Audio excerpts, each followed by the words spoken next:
Благодарам. Почитувам председателя, две забележки. Редовна пратеничка пленарна седница за поставување на пратенички прашања, пола влада ја нема.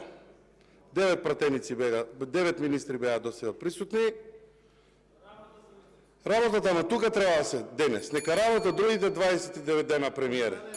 Денеска треба... Оставете диалог меѓу себе, кажете што имате. Колку работат јавните мненија и анкетите кажуваат, ама да ги прашаме и ние, тоа е причината зошто ги бараме да видат тука. Инаку дека ни требаат многу, нас не ни требаат. Бидете сигурни во тоа што ви го кажувам. Тоа е една... Никола, процедуралното не вие со премиерот, него процедуралното за вие собранието. Тоа е едната работа, замолувам премиерот да си ги обезбеди министрите или замениците министри кои што треба согласно деловник да бидат присутни на денешната пленарна седница.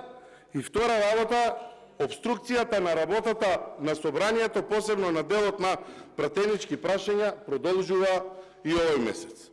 Откако заврши периодот кога немавме пратенички прашања подолг временски период, сега одиме на втора тактика да власта сама си поставува прашања на министрите и да пола од седницата ја изгубиме во одговарање на писмени пратенички прашања на пратеници од власта. На старт ќе ви кажам, деловнички е.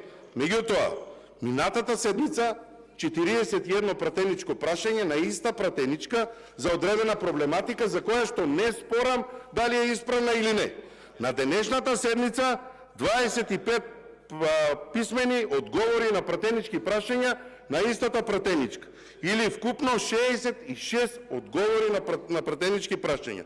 Или за денес од вкупно 31 прашање, едно одговорено прашање на опозицијата, 5 на пратеници од власта, што е легитимно, и 25 на една пратеничка од власта. И сега прашањето е председателя. Владеачка гарнитура сте, владеачки пратеници. Ова треба системски да се решава. Ние не викаме дека нема. Може би сите прашања колешката кои што ги поставила се исправни. Ама колешке, зарем после 2-3 месеци не увидовте дека ние имаме проблем во системот на функционирање на одредено министерство. И сега поединечно да бараме докај е прашањето за Јован, докај е за Никола, не знам докај е за Дафина. Не функционира системот, гледаме. За да профункционира овој систем, дајте да видиме што треба да направиме. Да го најдеме, да го лоцираме виновникот. Дали е началник на некое министерство, дали, гледам се обраќате до Министерство за внатрешни работи.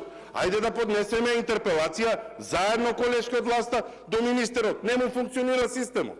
Поднесете интерпелација да ве поддржиме и да ја завршиме работата.